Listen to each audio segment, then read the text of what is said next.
വിവാഹത്തിൻ്റെ കാര്യത്തിന് വേണ്ടി പോകുന്നവരുണ്ട്, പഠന കാര്യങ്ങൾക്ക് വേണ്ടി പോകുന്നവരുണ്ട്, ജീവിത വ്യാപാരങ്ങൾക്ക് സാമ്പത്തിക കാര്യങ്ങൾക്ക് വേണ്ടി പോകുന്നവരുണ്ട്, ജോലി സംബന്ധമായ കാര്യങ്ങൾക്ക് വേണ്ടി പോകുന്നത് അവരുടെ എല്ലാം കർത്താവിന് തിരുസേനയിൽ സമർപ്പിക്കുന്നു. ടെസ്റ്റ്, ഇൻ്റർവ്യൂ, പരീക്ഷ, അതുപോലെ ഏജൻസി, ക്രയവിക്രയങ്ങൾ, ജീവിതമാർഗങ്ങൾ, വിദൂര യാത്രകൾ, അങ്ങനെ ബന്ധുത്വം മുടക്കി പോകുന്ന വിവാഹ യാത്രകൾ, ഈശോയെ എവിടെയെല്ലാമൊക്കെ പോകുന്നു അവിടെയെല്ലാം അങ്ങയുടെ മക്കളുടെ കൂടെ നീ ഉണ്ടാകണമേ എന്ന് പ്രാർത്ഥിക്കുന്നു. ഇന്നത്തെ മുഴുവൻ യാത്രകളിൽ കർത്താവ് നിൻ്റെ കൂടെ ഉണ്ടാവുകയും മാതാവ് നിൻ്റെ വലതുകരം ഗ്രഹിക്കുകയും സഞ്ചാരി മാതാവ് രാത്രി നീ തിരികെ വരുമ്പോൾ നിന്നെ ആരോഗ്യത്തോടെയും സമാധാനത്തോടെയും സുരക്ഷിതമായി ദൈവം നിന്നെ തിരികെ എത്തിക്കുകയും ചെയ്യട്ടെ.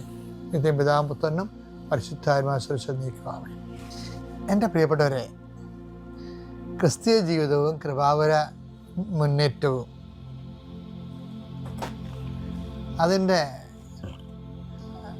ആക്ടിവേഷൻ പ്രിൻസിപ്പിൾ എന്ന് പറയുന്നത് ഓർമ്മയാണ്. ഓർമ്മയുണ്ടെങ്കിൽ ക്രിസ്ത്യ ജീവിതം കൃപാവര മുന്നേറ്റവും നടക്കും. ഓർമ്മയാണ് ഇതിൻ്റെ മെയിൻ സംഭവം. എന്നുവെച്ചാൽ നമുക്ക് ഒരാൾ കോമയിലാണ്, അയാൾക്ക് ഓർമ്മയിലെന്ന് പറയുന്ന ആ ഓർമ്മയല്ല. രണ്ട് തരം ഓർമ്മകൾ, ആത്മീയ ഓർമ്മകളുണ്ട്. രണ്ട് തരം ആത്മീയ ഓർമ്മകളുണ്ട്. ഒന്ന്, നമുക്ക് ഈശോനെക്കുറിച്ചുള്ള ഓർമ്മകൾ. അതുപോലെ പ്രധാനപ്പെട്ടതാണ് ഈശോയ്ക്ക് നമ്മളെക്കുറിച്ചുള്ള ഓർമ്മകൾ. പക്ഷെ ഇത് ചിലപ്പോൾ രണ്ട് ഫംഗ്ഷൻ